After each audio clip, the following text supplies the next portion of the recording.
বাংলার স্বাধীনতার জন্য নিজের প্রাণ উৎসর্গ করেছিলেন নবাব সিরাজউদ্দৌলা। তার সম্মানার্থে পশ্চিমবঙ্গের একটি উদ্যানের নামকরণ করা হয় সিরাজ উদ্যান। সেই নাম পরিবর্তন করে শিবাজী উদ্যান নামে নেমফলক টানিয়ে দিয়েছে উগ্র হিন্দুত্ববাদীদের একটি অংশ।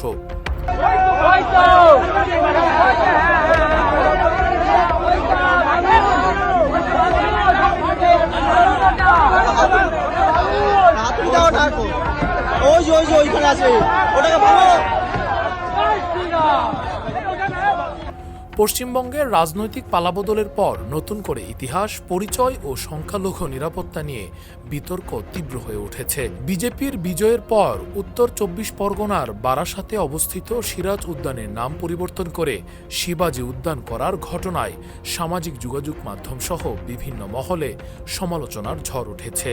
স্থানীয় ইতিহাসবিদদের দাবি, উদ্যানটির সঙ্গে জড়িয়ে আছে বাংলার শেষ স্বাধীন নবাব সিরাজউদ্দৌলার স্মৃতি।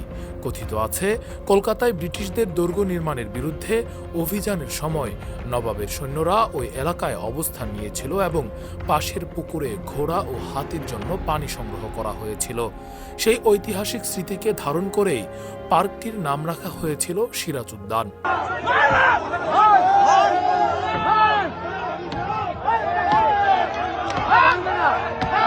সমালোচকদের অভিযোগ, নতুন নামকরণের পেছনে ঐতিহাসিক বা আঞ্চলিক কোনো সংযোগ নেই, বরং রাজনৈতিক ও আদর্শিক উদ্দেশ্যই বড় ভূমিকা রেখেছে। তাদের মতে, শিবাজী ভারতীয় ইতিহাসের গুরুত্বপূর্ণ ব্যক্তিত্ব হলেও বাংলার স্থানীয় ইতিহাসের সঙ্গে তার প্রত্যক্ষ সম্পর্ক নেই। ফলে নাম পরিবর্তনের ঘটনাকে অনেকেই সাংস্কৃতিক পুনর্লিখন হিসেবে দেখছেন। এদিকে সামাজিক যোগাযোগ মাধ্যমে আরও অভিযোগ উঠেছে, বিজেপির বিজয়ের পর পশ্চিমবঙ্গের বিভিন্ন এলাকায় মুসলমানদের উপর হামলা, ভয়ভীতি ও নির্যাতনের ঘটনা ঘটেছে। কিছু ভিডিও ও স্থানীয় অভিযোগ ঘিরে উদ্বেগ তৈরি হয়েছে।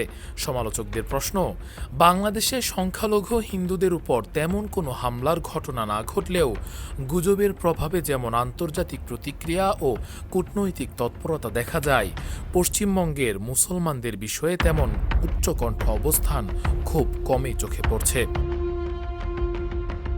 বিশ্লেষকরা বলছেন, দক্ষিণ এশিয়ার রাজনীতিতে সংখ্যালঘু নির্যাতনের প্রশ্ন প্রায়ই রাজনৈতিক অবস্থান ও কূটনৈতিক সুবিধা অসুবিধার ভিত্তিতে আলোচিত হয়।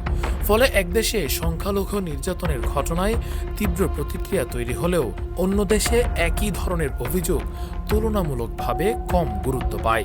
মানবাধিকার কর্মীদের মতে, নির্যাতনের শিকার যেই হোক, ধর্ম, জাতি বা রাজনৈতিক পরিচয় বিবেচনা না করে একই নৈতিক অবস্থান বজায় রাখা জরুরি। অন্যথায় মানবাধিকার প্রশ্নটি ধীরে ধীরে রাজনৈতিক হাতিয়ারে পরিণত হয়, আর প্রকৃত ভুক্তভোগীরাই সবচেয়ে বেশি উপেক্ষিত থেকে যায়। রাকিবুল ইসলাম রইস, ফেস দ্য পিপল।